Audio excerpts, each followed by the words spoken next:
Hi friends, welcome back to my channel Priyam and Mampi. तो आज के आबार आमरा एक छोट्ट ब्लग निये चले आसलाम। तो आमी आमार हाजबैंड और प्रियम एकटू घुरते बेरिয়েছি। तो एखाने आमरा एसे गेছি একটা রানওয়ের পাশে একটা দোকান। এই দাদাটার দোকানে আমরা বিয়ের আগে আসতাম, খুব এনজয় করতাম। বিয়ের আগে এসে এই দাদার হাতেই আমরা চাউমিন খেতাম। তো আবার সেই দাদাটার দোকানেই আমরা আসলাম, রানওয়ের পাশে একটা দোকানে তিনি সার্ভিস করে। তো এখন আমরা ওখান থেকে একটু বেরিয়ে গেলাম, একটু দেখি কোথায় যাওয়া যায়। কেন অনেক দিনই আমি বেরোই না, এটা সপ্তাহে একদিন দুদিন করে আগে বেরোতাম, কিন্তু এখন আর বেরোনো হয় না। তো আমি হাজব্যান্ডকে নিয়ে বেরিয়েছি, কিন্তু আমরা রাস্তার মধ্যে বৃষ্টির মধ্যে পড়ে গেছি। টুপ টুপ টুপ টুপ করে বৃষ্টি পড়েই যাচ্ছে। প্রিয়ম তো কান্নাকাটি শুরু করে দিয়েছে, কেন ও বৃষ্টিতে ভিজবে বলে। ওর বাবার উপরে ও বলছে আমি বৃষ্টিতে ভিজবো, কিন্তু ওর বাবা ওকে বকাবকি করছে। ছাতা মাথায় নিয়ে সবাই চলে যাচ্ছে, আর প্রিয়ম বলছে আমিও ছাতা মাথায় নিয়ে আমি বৃষ্টিতে ভিজবো।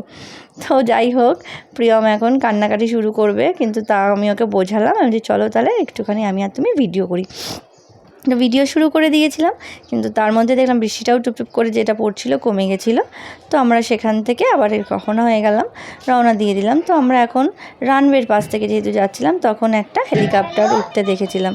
তো হেলিকপ্টারটাকে উঠতে দেখে প্রিয়মের খুব আনন্দ হচ্ছিল। ও হেলিকপ্টার বলে চিৎকার করে উঠেছিল, কেন এর আগে হয়তো হেলিকপ্টার দেখেনি। অরিজিনালি হেলিকপ্টার এইভাবেই ও দেখলো, এখানেই দেখলো। তো আমরা ওখান থেকে বেরিয়ে গেলাম। এখন আমরা বাড়ির দিকে রওনা দেব, অনেকটাই ঘুরে নিলাম। এখন আমরা রেল স্টেশনের পাশ থেকে, মধ্যমগ্রাম স্টেশন এটা আমাদের, ওখান থেকে বেরিয়ে গেলাম। বেরিয়ে এবার বাড়ির দিকে ঢুকবো।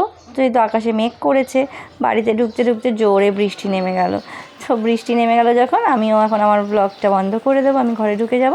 তো thank you for watching my video, আর সাবস্ক্রাইব করে দিও। Thank you.